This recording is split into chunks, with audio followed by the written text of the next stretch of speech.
আমরা আশা করব বর্তমান অন্তর্বর্তীকালীন সরকারের মাননীয় প্রধান উপদেষ্টা ডক্টর মোহাম্মদ ইউনূস সাহেব সহ যারা এই সরকারে রয়েছেন তারা, আমি মনে করি তারা সাংবাদিক বান্ধব ব্যক্তিত্ব হিসেবে সাংবাদিকদের যে ন্যায্য অধিকার এবং দাবি এবং মর্যাদা রক্ষায় যে রাষ্ট্রের যে করণীয় বিষয়গুলো রয়েছে এই বিষয়গুলো নিয়ে সরকার আন্তরিক থাকবেন।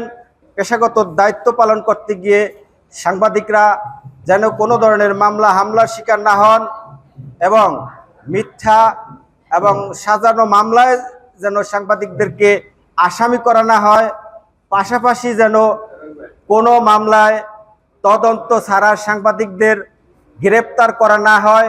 এটি আমি রাষ্ট্রের কাছে বাংলাদেশ মফস্বল সাংবাদিক ফোরামের পক্ষ থেকে আমরা আহ্বান জানাতে চাই, আমরা অনুরোধ জানাতে চাই। এদেশের সাংবাদিকরা 52-র ভাষা আন্দোলন থেকে শুরু করে 69-এর গণ অভ্যুত্থান, 71-এর মহান মুক্তিযুদ্ধ সহ রাষ্ট্রীয় প্রয়োজনে এদেশের সাংবাদিকরা সম্মুখ সারির যোদ্ধা হিসেবে তারা কাজ করেছেন। বর্তমান এই অন্তর্বর্তীকালীন সরকারে যারা রয়েছেন এবং এই রাষ্ট্রের দায়িত্বে যারা রয়েছেন তাদের পাশে এদেশের সাংবাদিকরা দায়িত্বশীল ভূমিকা পালন করে যাচ্ছে। রাষ্ট্রের চতুর্থ স্তম্ভ হিসাবে আমরা চাই এই পেশাটিকে বিশ্ব দরবারে আরও সম্মানের করে তুলতে, আরও দায়িত্বশীল করে গড়ে তোলার জন্য সাংবাদিকদের দাবি অধিকার এবং মর্যাদা রক্ষা এবং আমাদের 14 দফা আন্দোলনের সাথে ঐক্যবদ্ধ থেকে কাজ করতে চান তাদেরকে আমরা আহ্বান জানাবো।